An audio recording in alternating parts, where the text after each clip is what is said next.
우리는 지난주에 이스라엘과 기브온 사람들이 평화 조약을 맺는 사건을 살펴보았습니다. 여러분, 이 말씀은요, 하나님의 진노 아래 놓여져 있던 기브온에게 구원의 은혜가 임한 것입니다. 당연함이 특별함으로 뒤집어지는 은혜가 임한 것이죠. 기브온 사람들은 특별한 존재로서, 즉 하나님을 예배하는 자가 된 것입니다. 기브온 사람들에 대한 이야기는 성경에서 여호수아서뿐만 아니라 사무엘하, 느헤미야서에서도 기록되어 있죠. 이것은 시간이 많이 흐른 뒤에도 여전히 하나님의 언약 백성으로 인정되어지고 있음을 보여주고 있는 거예요. 하나님의 은혜로 언약 안에 들어오게 된 기브온 사람들을 여전히 지키시고 보살피고 보호하시는 것입니다. 이 내용을 오늘 우리 본문에서도 확인할 수 있어요. 함께 살펴보죠. 본문 1절에 보시면요, 예루살렘 왕 아도니세덱이 소식을 듣게 됩니다. 크게 두 가지 소식인데요, 하나는 여호수아와 이스라엘이 아이성을 빼앗아서 진멸한 이야기이고요, 다른 하나는 기브온 사람들이 이스라엘과 화친했다는 소식이었어요. 이에 아도니세덱은 크게 두려워하죠. 그래서 주변의 족속들과 연합해서 기브온으로 진격하기에 이릅니다. 5절 말씀인데 우리 함께 읽어볼까? 여호수아서 10장 5절 말씀 시작. 아모리 족속의 5 왕들 곧 예루살렘 왕과 헤브론 왕과 야르못 왕과 라기스 왕과 에글론 왕이 함께 모여 자기들의 모든 군대를 거느리고 올라와 기브온에 대진하고 싸우니라. 여러분, 여기에 나오는 5개 족속에게 공통점이 있다면 그것은 가나안 남쪽 지역에 거주하던 족속이라는 거예요. 기브온은 가나안 중남부 지역에 위치한 성읍이었습니다. 그러다 보니까 기브온과 가까이에 있었던 남쪽 지역에 거주하고 있던 민족들은 무엇이라도 해야 했어요. 그래서 그들이 선택한 것이 무엇이냐? 연합이었고, 연합하여 기브온을 쳐들어가는 것이었습니다.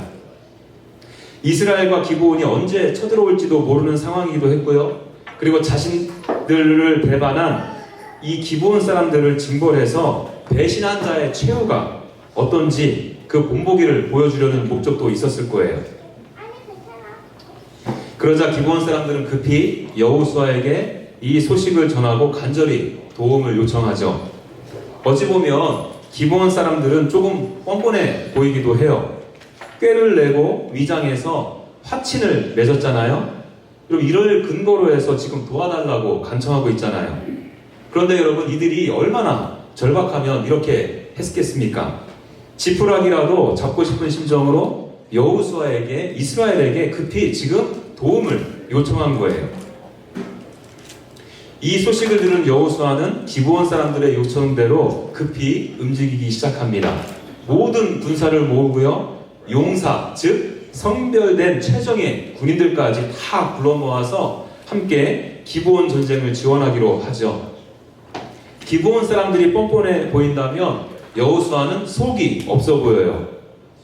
기브온을 도와 전쟁을 치르게 된다는 것은 죽을 수도 있는 위험에 처할 수 있다는 것을 의미하잖아요. 또 화친을 맺은 기브온 사람들이 언제 또 이스라엘에게 등을 돌릴지도 모르는 일입니다. 한 번 속인 사람들이 뭐 2번 못 속이겠어요?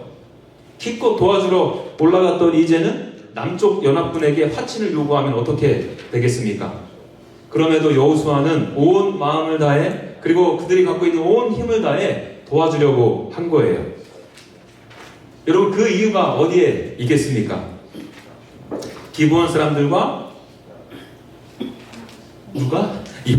여호수아와 이스라엘이 서로 상호 평화 조약을 체결했기 때문이죠. 여러분, 그런데 이 조약은요, 단순히 나라와 나라 간의 조약이 아니었다는 거예요. 이스라엘과 기브온 사이의 조약에는 누가 계셨느냐? 바로 하나님이 그 안에 계셨죠. 여호수아서 9장 9절을 좀 보시겠습니까? 거기 보시면 여호와의 이름으로 말미암아 신이 먼 나라에서 왔습니다 하고 말하죠. 또 여호수아서 9장 18절을 보게 되면 이스라엘의 하나님 여호와로 그들에게 맹세했습니다 이렇게 기록하고 있어요. 여러분, 조약을 맺은 근거를 지금 어디에 두고 있는 거예요? 하나님의 이름. 기브온 사람들이 화친을 요구하러 온 것도, 그리고 이스라엘이 화친에 응하여 맹세한 것도 모두가 하나님 안에서 일어난 일이라는 거예요. 이는 하나님께서 기브온 사람들을 도우라는 말씀에서 보다 정확하게 또 확실하게 보여지죠. 여호수아서 10장 8절 말씀인데 다 같이 읽어보겠습니다. 10장 8절 말씀 시작. 그때 여호와께서 여호수아에게 이르시되 그들을 두려워하지 말라. 내가 그들을 내 손에 넘겨주었으니 그들 중에서 한 사람도 너를 당할 자 없으리라 하신지라. 여기 보니까 하나님께서 여호수아에게 말씀하시죠. 내가 그들을 너의 손에 넘겨주었다. 너를 당할 자가 없을 것이다. 예, 하나님께서 이 전쟁을 지금 승인해 주신 거예요. 왜요? 기브온 사람들도 하나님의 언약 안에 들어왔기 때문이죠. 언약 안에서 한 형제인 기브온 사람들을 지키고 보호하라 여호수아에게 명령하신 거예요. 여호수아는 이 하나님의 말씀을 듣고요, 밤새도록 기브온으로 달려갑니다. 당시에 이스라엘 백성의 베이스 캠프는 길갈이라는 곳이었어요. 길갈에서 기브온까지는 약 30에서 40km 정도 떨어진 거리였습니다. 그런데 거기까지 가는 거리에 이 산세가 매우 험했다고 해요. 그럼에도 여호수아는 밤새도록 달려간 거예요. 그리고는 곧바로 기습작전을 펼쳐서 전투에서 승기를 잡습니다. 그 결과가 어떻게 되었을까요? 10절 전반부를 제가 세 번역으로 읽어드릴게요. 주께서 이스라엘 군대 앞에서 그들을 혼란에 빠지게 하시니 여호수아는 기브온에서 그들 크게 붙질러 승리하였다 해서 남쪽 연합군과의 전투에서 승리했음을 기록하고 있습니다. 이로 인해서 가나안 남쪽 지역의 땅을 한 번에 차지하게 되는 결과를 가져오게 된 거예요. 42절을 보시면 여호수아가 이 모든 왕들과 그들의 땅을 단번에 빼앗습니다. 이렇게 기록하고 있죠. 여러분 생각해 보세요. 이스라엘이 이번 전쟁을 하게 된 목적은 어디에 있었나요? 바로 기브온 사람들을 돕는 거였어요. 그런데 성경에서 이번 전투의 최종적인 결론을 어떻게 내고 있죠? 예, 가나안의 남쪽 연합군을 단번에 정복하게 되었음을 지금 강조하고 있어요. 여러분, 이 전쟁의 결과로 여호수아와 이스라엘은 깜짝 놀랐을 거예요. 하나님께서는 여호수아에게 가나안 땅을 정복하라고 그 사명을 주셨잖아요. 그러나 이번 전투의 목적은 위기에 처한 기브온을 돕는 것이었어요. 정복하라는 내용이 아니었습니다. 그런데 이 일을 계기로 가나안 남쪽 지역을 정복하게 될 줄은 누가 알았겠냐고요. 그것도 자기네들이 알아서 함께 연합까지 해주었잖아요. 안 했으면 여러 번에 걸쳐서 전쟁을 치러내야 했을 텐데 단번에 이번 전쟁을 통해서 정복하게 된 것입니다. 여호수아와 이스라엘은 아마 이러한 결과는 상상조차 하지 못했을 거라고요. 여러분, 하나님께서 여러분들에게 우리에게 주신 약속들이 있잖아요. 때로는 그 약속들을 이뤄가시는 모습을 보면서 아니 이건 내가 원하는 방법이 아닌데, 이 방법은 나에게 주신 약속을 이루시는 게 아닐 텐데 할 때가 있지 않으신가요? 그럼에도 자꾸 내 마음 가운데 부담을 주셔서 순종하죠. 그때는 잘 몰랐지만 나중에 그 일들을 통해 맺어진 순종의 열매들을 바라보면서 이래서 하나님께서 그때 이런저런 일들을 나에게 허락하셨구나 라고 고백할 때가 있지 않습니까? 지금 이스라엘이 딱 그러했다는 거예요. 여호수아와 이스라엘은 하나님의 수가 많으심과 지혜의 깊고 넓고 높음이 자신들의 그것과는 비교할 수 없음을 이 사건을 통해서 깨닫게 된 거죠. 자, 계속해서 본문을 좀 더 살펴볼게요. 이어지는 본문 속에서 여러분, 하나님의 이 수와 지혜가 하나님의 능력으로 이루어지는 것을 우리가 보게 됩니다. 11절과 12절 말씀인데요. 먼저 11절 말씀을 다 같이 읽을까요? 11절 말씀 시작. 그들이 이스라엘 앞에서 도망하여 베토론의 비탈에서 내려갈 때에 여호와께서 하늘에서 큰 우박 덩어리를 아세가에 이르기까지 내리심에 그들이 죽었으니 이스라엘 자손의 칼에 죽은 자보다 우박에 죽은 자가 더 많았더라. 좀 전에 말씀드린 것처럼 여호수아가 기습작전을 펼쳐서 5개 연합군을 싱겁게 와해하고 말죠. 그들은 살고자 했는데 이제는 또 살고자 도망하는 신세가 되었습니다. 여러분, 이렇게 살려고 도망치는 연합군을 이스라엘 백성들이 뒤쫓았을 거 아니겠어요? 이 상황에서 지금 놀라운 일이 벌어지고 있는 거예요. 무슨 일이요? 우박이 하늘에서 내렸는데 이스라엘 자손의 칼에 죽은 것보다 우박에 죽은 자가 더 많았다는 거죠. 여러분, 지금은 백병전이잖아요. 적군과 아군이 아주 가까운 데에서 치고받고 싸우고 있는 중이에요. 그런데 놀랍게도 우박이 연합군의 군사들만 찾아가서 떨어져 죽인 거예요. 여러분, 그도 그럴 것이 내리시네라는 단어 있잖아요. 이 단어가 사역 능동형으로 쓰였어요. 쉽게 말하면 어떤 사람이 어떤 목적을 가지고 내렸다는 말이거든요. 즉 다시 말하면 하나님께서 하늘에서 적군을 향해 우박을 발사하시고 계심을 지금 강조하고 있는 거예요. 하나님의 정확한 의도와 목적이 담겨져 있음을 나타내는 단어입니다. 이번에는 12절을 볼게요. 이 12절 말씀은 여호수아가 하나님께 간절히 구하는 내용인데요. 태양아, 너는 기브온 위에 머무르라. 달아, 너도 아알론 골짜기에서 그리할지어다. 이렇게 외치죠. 그리고 여러분 13절을 보게 되면 태양과 달이 멈추었다. 이렇게 기록하고 있습니다. 이로 인해서 이스라엘은 남쪽 연합군을 쫓고 쫓아서 이런저런 방법으로 진멸하게 됩니다. 그 내용들이 10장 16절 이하에 계속해서 기록되어져 있는 거예요. 여러분 11절과 12절 말씀은 이성과 과학적 사고를 가진 우리에게 있어서 참으로 납득하기 어려운 말씀이에요. 생각해보세요. 우박을 쏴서 남쪽 연합군만 골라서 죽였다? 그럼 이게 여러분 말이 되나요? 기후가 급변해서 하늘에서 큰 우박이 내렸는데 이스라엘과 남쪽 연합군이 같이 전사하게 되었다. 그런데 그 수를 헤아려 보니 남쪽 연합군이 훨씬 더 많았다 하면 그나마 좀 납득이 가죠. 이해가 됩니다. 무슨 우박에 유도 장치가 있는 것도 아닌데 어떻게 적군에만 떨어질 수 있냐고요. 그리고 여러분, 태양과 달이 멈추었다니요. 제가 알기로는 지구가 자전 공전으로 움직이는 거 아닌가요?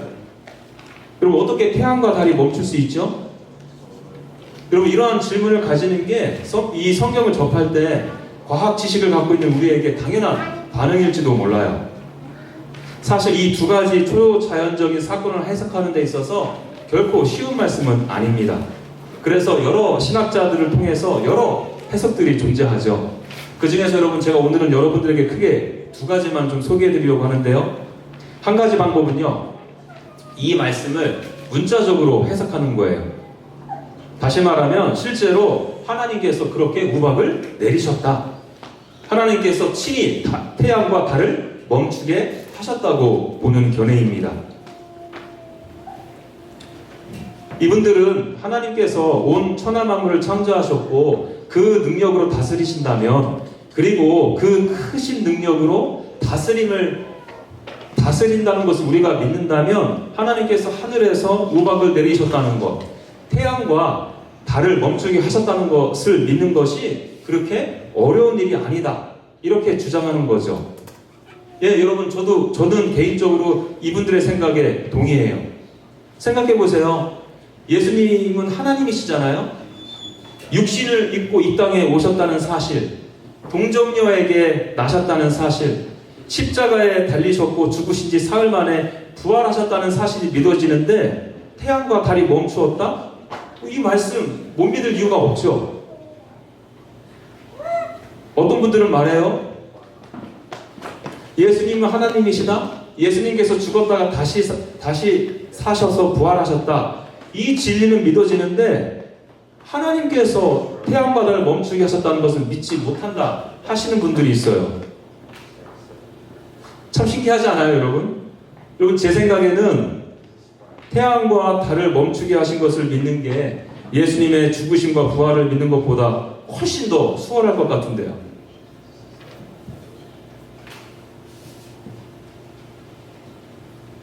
여러분 유스 그룹을 위해서 이 부분에 대해서 제가 조금 더 나누고 싶은데요. 어르신들이 조금만 이해해 주시기 바랍니다. 유스 여러분, 제가 여러분들에게 질문 하나 드리죠.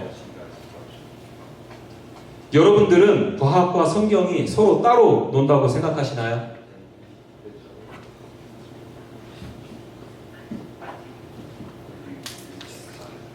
아니면 과학으로 성경을 해석할 수 있다 생각하십니까? 여러분, 저에게 여러분들이 만약에 물어보신다면 저는 이렇게 답할 거예요. 과학으로 성경을 설명할 수 있습니다. 단, 전제 조건이 있어요.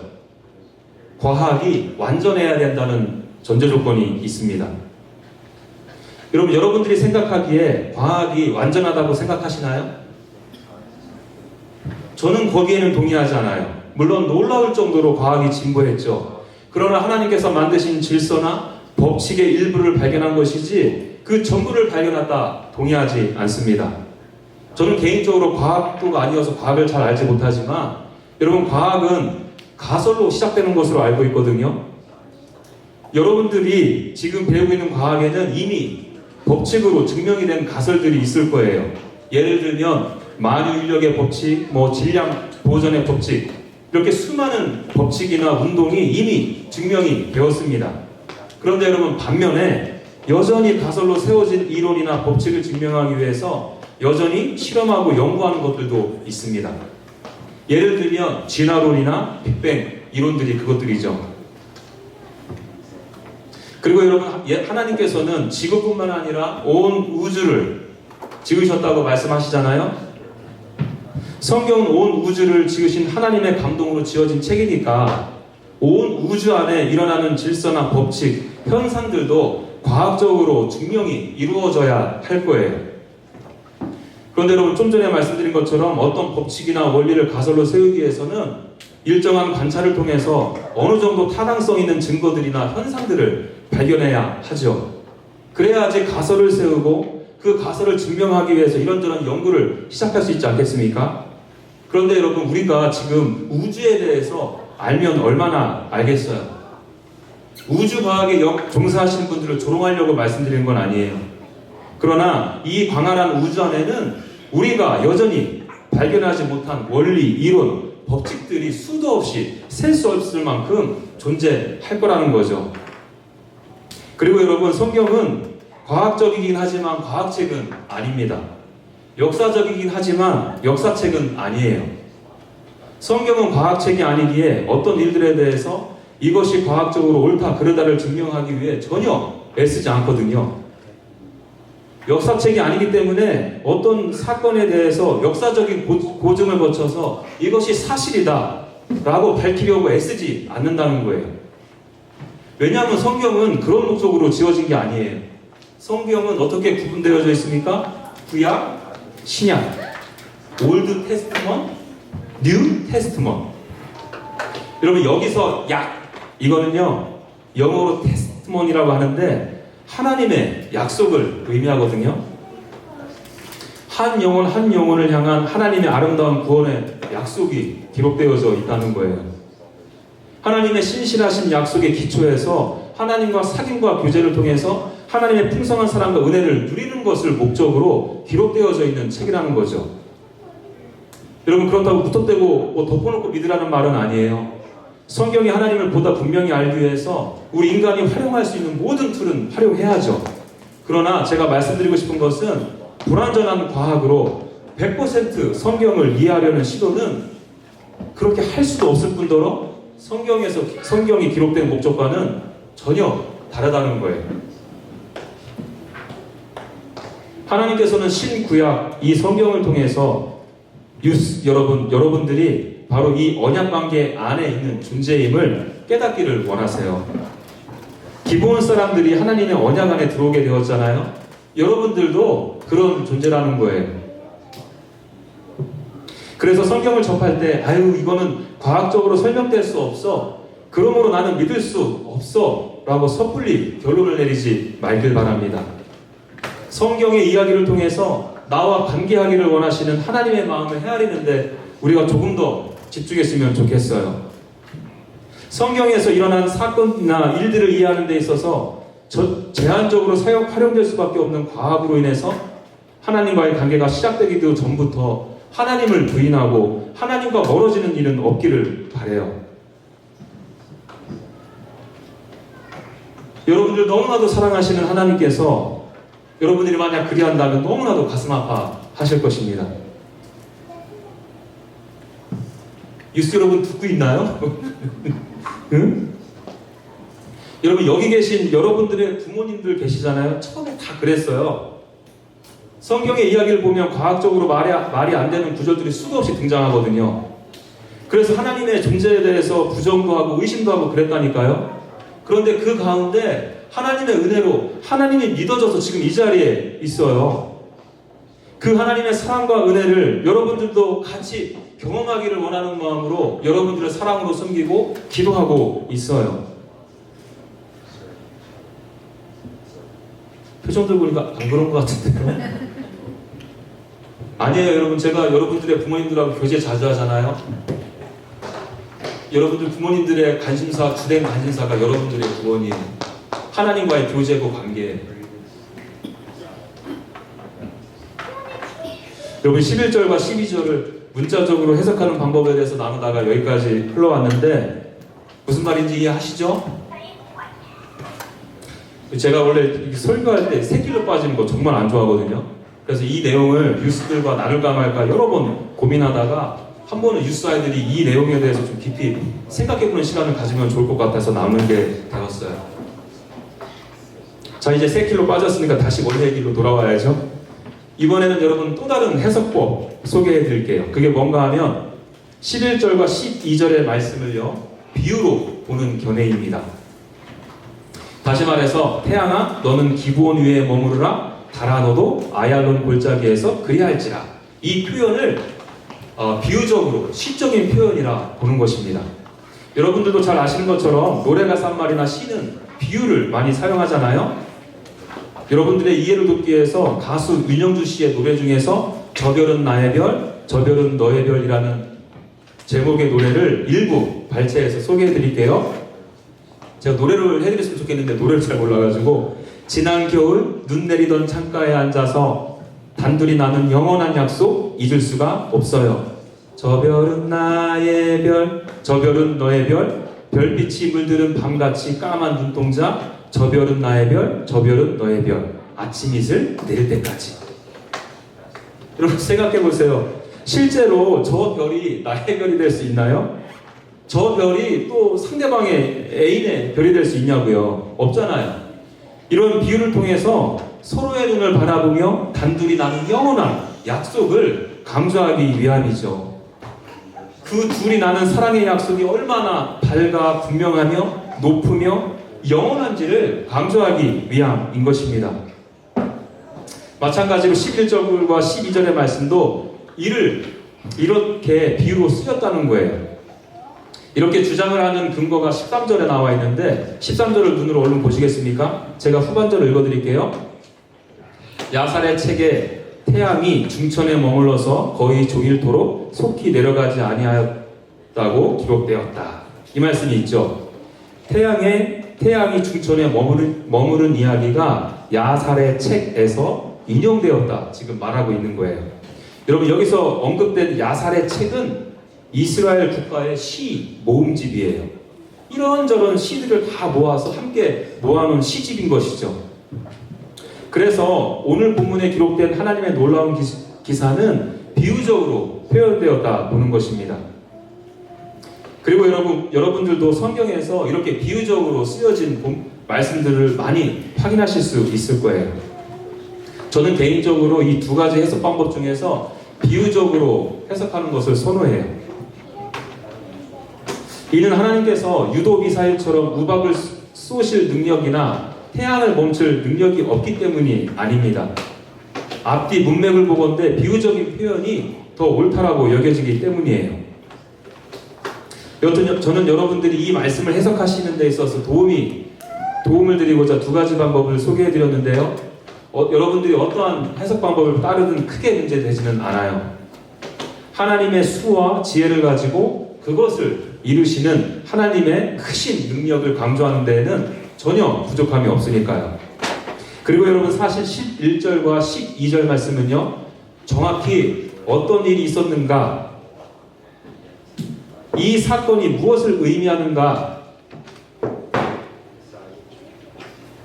다시 말씀드릴게요. 정확히 어떤 일이 있었는가 보다 이 사건이 무엇을 의미하는가에 초점이 맞추어져 있다는 거예요. 다시 말하면 하나님께서 하나님의 능력을 드러내시게 된 배경이 어디에 있는지 더욱 초점이 맞추어지고 있다는 거죠. 14절 말씀입니다. 우리 함께 읽죠. 14절 말씀 시작. 여호와께서 사람의 목소리를 들으신 이 같은 날은 전에도 없었고 후에도 없었나니 이는 여호와께서 이스라엘을 위하여 싸우셨음이니라. 여러분 이 말씀 잘 보세요. 여호수아는 하나님께 기도했죠. 그리고 하나님은 이스라엘을 위해서 싸우셨어요. 왜죠? 여호수아가 하나님께 기도했고 그 기도를 들으셨기 때문입니다. 하나님께서 사람의 목소리를 들으신 날이 전에도 없었고 후에도 없었다 하잖아요. 여기에 쓰인 이 듣다라는 단어는 경청하다라는 뜻이 있어요. 사실 여러분 이 단어는 하나님과 사람 사이에 쓰일 때, 사람 중점으로 쓰일 때 순종하다라는 의미가 있어요. 여러분 저자가 이 단어를 사용하면서 무엇을 강조하고 싶은지 아시겠나요? 하나님께서는 여호수아의 간절한 기도를 귀담아 들으셨어요. 하나님의 뜻 안에서 먼저 그의 나라와 그의 의를 구하는 기도였습니다. 그러한 기도를 귀담아 들으시고 크고 위대하신 하나님의 능력을 드러내어 보이셨죠. 그 위대하신 능력이 우박을 쏘는 것으로 태양이 멈춘 것으로 드러나게 된 것입니다. 여호수아에게 있어서 이날은 결코 잊을 수 없었을 거예요. 여호수아는 이번 전쟁을 통해서 하나님의 수가 많음과 지혜의 깊고 높음과 그리고 그것을 이루실 수 있는 하나님의 크신 능력을 직접 보았기 때문이죠. 사실 여러분 이것을 여호수아만 경험했나요? 기브온 사람들도 동일한 경험을 하였습니다. 오늘 본문을 보시면 기브온 사람들은 전쟁에 참여한 것 같진 않아요. 그들이 한 것이라고는 간절한 마음으로 여호수아에게 도움을 요청한 게 전부였습니다. 그러나 기브온 사람들은 자신들을 죽이러 쳐들어온 가나안 남쪽 연합군의 진멸을 보았죠. 그리고 이 사건을 통해서 하나님의 지키심과 돌보심을 이들은 여호수아를 그리고 이스라엘을 통해서 경험하게 된 것입니다. 여러분 저는 이번 설교를 준비하면서 제가 초등학교 졸업한 지 얼마 안 됐잖아요.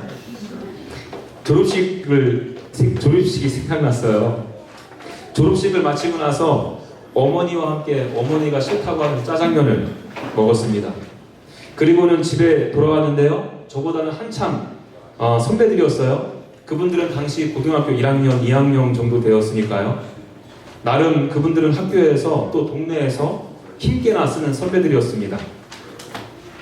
그 선배들이 저와 그리고 저와 가장 친했던 친구를 함께 불렀어요. 그리고 다시 학교로 나오라는 거예요. 하늘같은 선배들이 나오라니까 군말 없이 학교로 나갔죠. 졸업식의 흔적이 여전히 남아있는 학교라 그런지 더 썰렁하게 느껴졌습니다. 거기서 그 선배들과 제 친구와 저는 함께 농구도 하고요, 축구도 하고 재미나게 놀았어요. 그리고는 날이 많이 어두워져서 집에 돌아오게 되었습니다. 그런데 그 선배들이 집에 돌아가는 길에 저와 제 친구를 야산으로 데리고 갔어요. 거기서부터 눈빛이 달라졌습니다. 저에게 억지로 담배를 태우라고 강요했고요. 나중에 알게 되었는데 일종의 의식이었던 거예요. 이제는 담배 같이 한 대 태우고 술 한잔 같이 마시고 우리 클럽에 들어오라는 거죠. 이제 우리가 한 배를 탔다는 거예요. 근데 그 순간 저에게 야 오늘 이 선배들이랑 여기서 같이 있으면 안 되겠다 라는 생각이 진짜 불현듯 들었어요. 그래서 울며 불며 못하겠다고 도망치듯 그 자리에서 나왔습니다. 저는 그 상황이 너무나도 무섭기도 하고 앞으로 그 선배들로부터 괴롭힘을 당할 거 생각하니까 공포스럽기까지 했어요. 그래서 집에 돌아와서 어머니에게 이 말씀을 드려야 되나 말아야 되나 고민하고 있었는데 역시 어머니는 촉이 좋잖아요. 주하나 무슨 일 있어? 하고 물으시는데 차마 또 눈물을 왈칵 쏟았어요. 그리고는 학교에서 그리고 야산에서 있었던 일을 소상히 말씀드렸습니다. 제 이야기를 다 들은 어머니께서 주하나 잠깐 있어봐 하시더니 급히 어디에다 전화를 하시는 거예요? 알고 봤더니 저 형에게 전화를 거셨어요. 제 형은 그 당시에 군대를 전역하고서 서울에서 직장 생활하고 있을 때였거든요. 그래서 저는 속으로 우리 형 너무 멀어가지고 오기도 힘들 텐데 뭐하러 전화하시지? 왜냐하면 형 회사에서 우리 집까지 오려면 좋기 2시간을 넘게 걸렸거든요. 그리고 이미 너무 늦은 시간이기도 했고요. 그런데 웬걸요? 어머니랑 전화 통화한 지 정말 얼마 안 돼서 형이 왔어요. 저에게 있어서 형은 늘 나를 사랑해주고 나에게 정말 인자한 형이었어요. 13살 차이가 나니까 형의 입장에서 볼 때 제가 얼마나 귀엽겠습니까? 그런데 그날 형의 눈빛에서 살기가 돌았어요. 집에 도착하자마자 주하나 괜찮아? 어디 아픈 데는 없어? 하고 저의 안부를 묻고는 불이 나게 나갔습니다. 이번에는 우리 형이 그 선배들을 야산으로 끌고 갔어요. 무슨 일이 있었는지는 여러분들의 상상에 맡길게요. 나중에 보니까 어떤 형은 다리 절고 있고요. 어떤 형은 눈 주위가 시퍼렇게 화장품을 잘못 발라서 그런지 멍이 들어있더라고요. 저는 그 이후로 고등학교 졸업할 때까지 시달림 없이 학교를 다녔습니다. 때로는 그 형들에게 눈치가 보여서 가끔 두렵기도 했던 건 사실이고요. 따돌림 받아서 외롭기도 했어요. 그러나 다시 그 선배들이 있었던 클럽에 들어오라고 제안은 하지 않았습니다. 여러분, 기브온 사람들이 여호수아를 바라보면서 제가 우리 형에게 느꼈던 감사함과 든든함을 느끼지 않았을까요? 기브온 사람들도 막막했잖아요. 여호수아는 이 이야기를 듣자마자 우리 형처럼 달려왔어요. 피곤함도 무릅쓰고 곧바로 쳐들어갔죠. 그뿐인가요? 태양아, 너는 기브온 위에 머무르라. 간절하게 간구하면서 전심전력으로 기브온 사람들을 구했습니다. 여호수아와 이스라엘 백성들은 하나님의 언약 백성으로서 기브온 사람들보다 먼저 되었잖아요. 하나님의 언약 안에서 민족은 달랐지만 한 아버지, 한 하나님을 함께 섬기는 형제 사이로 여긴 것입니다. 기브온 사람들에게 있어서 여호수아와 이스라엘이 있다는 것 자체가 얼마나 큰 힘이 되고 든든했겠습니까? 마치 제가 우리 형님에게 느꼈던 그 형제를 느꼈을 거예요. 여러분, 저와 여러분들이 기브온 사람들과 같다는 생각 안 드시나요? 저와 여러분들도 하나님의 은혜로 구원이라는 선물을 받았죠.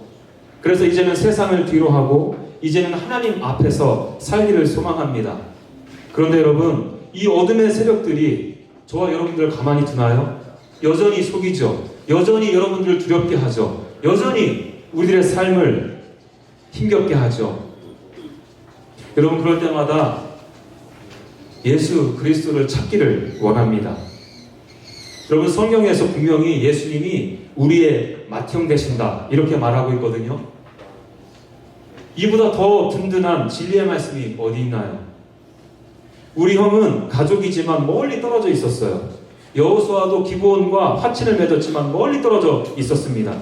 그러나 예수님은 멀리 떨어져 계시지 아니하시고 내 안에서 나와 가장 가까이에서 지금 여러분들과 함께하고 계십니다. 우리 형이 저를 위해 달려올 때처럼 여호수아가 기브온을 향해 기브온을 구하기 위해서 밤새 급히 달려간 것처럼 내 안에 계신 예수님은 나의 부르짖음에 말할 수 없는 탄식에 급하게 그리고 바로 응답해 주신다는 거예요. 응답만 하시나요? 여호수아처럼 저와 여러분들을 위해서 하나님 앞에서 중보하시죠. 여호수아는 그날 하루 하나님께서 그 목소리를 들으신 날이 전무후무했다 했잖아요. 예수님은 그 전무했던 여호수아와 같은 기도를 저와 여러분들을 위해 매 순간 매일 그리고 영원히 하신다는 거예요. 그리고 예수님께서는 죽음을 이기시고 사망 권세를 제압하신 그 크신 능력으로 내 안에 있는 여러 적들을 물리쳐 주시죠. 우리 안에 있는 두려움, 걱정, 염려, 교만, 어리석음 모두 멸해 주십니다. 유도장치가 탑재된 우박으로 태양과를 멈추게 하시는 그 능력으로 우리 안에 진정한 평안을 주시는 분이 바로 예수 그리스도이세요. 여러분, 저는 여러분들 안에 어떤 남쪽 연합군이 쳐들어왔는지 모릅니다. 하나님을 향한 의심과 불신의 연합군인지, 미래에 대한 두려움과 염려의 연합군인지, 외로움과 고독감의 연합군인지 몰라요. 어쩌면 이러한 저런 것들이 마치 실타래처럼 뒤엉켜 있어서 어찌할 바를 몰라 하시는지도 모르겠습니다. 그럴 때 여러분, 내 안에 계신 예수 그리스도의 이름을 부르십시오. 여러분, 형님 찬스 왜 안 쓰세요? 그분이 지금 여러분들과 함께 계시고 계시다니까요. 너무 자주 요청해서 기부원처럼 눈치가 보이신다고요? 그럼에도 여호수아는 마치 속도 없는 사람처럼 도와주러 왔잖아요. 예수님도 저와 여러분들을 그렇게 도우실 거예요. 왜요? 가족이니까요.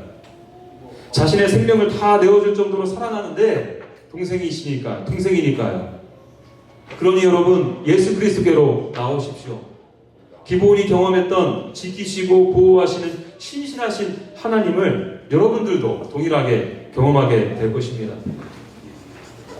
그리고 여러분, 저와 여러분들이 예수님을 맏형으로 믿으신다면 우리 교회 지체들이 나의 형제가 자매가 된다는 것도 함께 받으셔야 해요.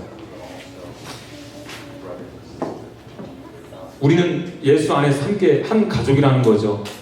여러분, 그 가족을 위해서 기꺼이 섬기는 데 수고를 아끼지 마십시오. 가족이 된다는 것은 아주 영광스러운 일이에요. 그런데 그만큼 짜증나고 스트레스 받고 어려운 일도 없어요. 생각해 보세요. 피를 나는 가족들을 섬기는 것도 어려움이 있을 때가 많은데 피 한 방울 섞이지 않는 지체들을 섬기는 게 그리고 보통 힘들고 어렵잖아요. 자라온 환경, 배경, 더군다나 우린 또 가끔 또 신앙의 색깔도 다 다르잖아요. 그러한 다른 지체들을 안고 가기가 쉽습니까? 쉽지 않아요. 때로는 고통까지 수반하기도 하는 일입니다. 그런데 여러분, 저와 여러분들은 기꺼이 그 길을 가야 해요. 이건 선택이 아니라 필수입니다. 그리고 어렵기는 하지만 아주 못할 일도 아니에요. 왜냐하면 우리들의 관계는요, 혈연 관계를 뛰어넘는 예수 그리스도의 피로 맺어진 가족이니까요. 여러분, 우리가 함께 교회를 시작하게 되면서 가족 공동체로 함께 지어지기를 원합니다 했잖아요. 여러분, 이 말씀을 드린 이유가 우리 교회는 개척교회니까 뭐 사람 별로 안 모일 거니까 가족처럼 가깝게 지내자고 드린 말씀이 아니에요. 성경에서 말하는 교회가 바로 아버지 되신 하나님을 섬기는 공동체, 그리고 그 공동체의 본질은 맏형 되신 예수님이 되시고 우리는 예수님의 동생들이 되어서 그 안에서 함께 지체로 지어져 가는 것이기 때문에 그렇다는 거예요. 어떤 분들은 공동체 없이도 신앙생활 잘 할 수 있는데 공동체가 왜 굳이 필요하나 하실 수도 있습니다. 이런 말씀을 들을 때마다 제가 개인적으로 정말 마음이 아픈 게요, 여러분, 완벽하지는 않지만 성경적인 공동체에 대한 경험은 없고 반대로 교역자들이나 교회에 실망하여 갖게 되는 반감 때문에 이런 말씀들을 하신다고 생각이 들기 때문이에요. 여러분, 공동체에 대한 상처와 아픔이 얼마나 크면 그러시겠어요. 그런데 여러분, 완벽하지는 않지만 성경적인 공동체를 경험하게 되면 공동체가 얼마나 중요한지, 소중한지, 그리고 내 신앙은 그 공동체 안에서 함께 자라고 성숙되어진다는 것을 어렵지 않게 깨달을 수 있습니다. 내 신앙은 하나님과 나와의 관계 가운데에서 바로 세워지는 것이고요, 그 바로 세워짐이 바로 내 옆에 있는 지체들을 통해서 분명하게 드러나게 되어 있거든요. 함께 가족이 되어감으로요. 여러분, 우리는 앞으로도 계속 쭉 가족 공동체로 지어져 가는 것을 꿈꿀 거예요. 이를 위해서 여호수아가 연약한 기브온 사람들을 동생으로 여기고 안고 품고 간 것처럼 저와 여러분들이 서로 그렇게 안아주고 품어주고 이해해주고 섬겨주며 함께 세워져가는 가족 공동체가 되어지기를 간절히 소망합니다.